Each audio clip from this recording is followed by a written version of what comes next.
तुर्की के राष्ट्रपति एर्दोगान ने इन दिनों फैसला कर लिया है कि अपने देश का बट्ठा बिठाने के लिए वो आखिरी कदम भी चल देने वाले हैं। हाल ही में 10 एम्बेसडरों को निकालने के बाद तुर्की के राष्ट्रपति की कड़ी निंदा हो रही है। निंदा इसलिए भी हो रही है क्योंकि तुर्की की जो करेंसी है वो अपने इतिहास के अंदर सबसे नीचे गिर गई है और आंकड़े आपके स्क्रीन पर चल ही रहे हैं।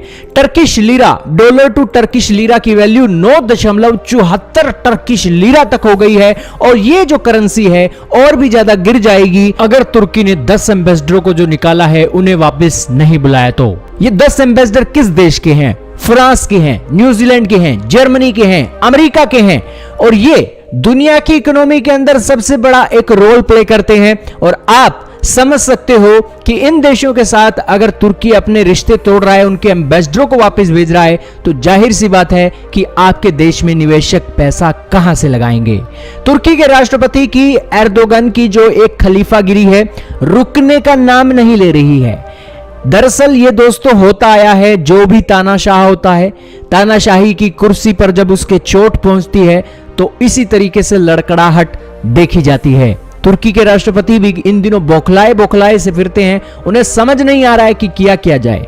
पाकिस्तान के साथ से जब से इन्होंने यारी लगाई है तब से तुर्की का डाउनफॉल शुरू हो गया है। तुर्की अब यहां से कहां तक जाएगा, कहां तक रुकेगा ये तो भगवान जाने, लेकिन तुर्की की करेंसी ने ये जो आप ग्राफ का फिगर देख रहे हो ना, 9 रुपए से लेकर 9.74 टर्किश लीरा तक एक जो सफर इन्होंने तय किया है अक्टूबर के महीने में यह हुआ है।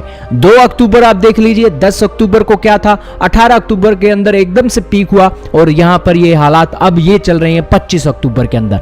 और दोस्तों किसी भी करेंसी के अंदर एक महीने के अंदर इतनी बड़ी गिरावट आना ये बहुत बुरे संकेत हैं किसी देश के लिए।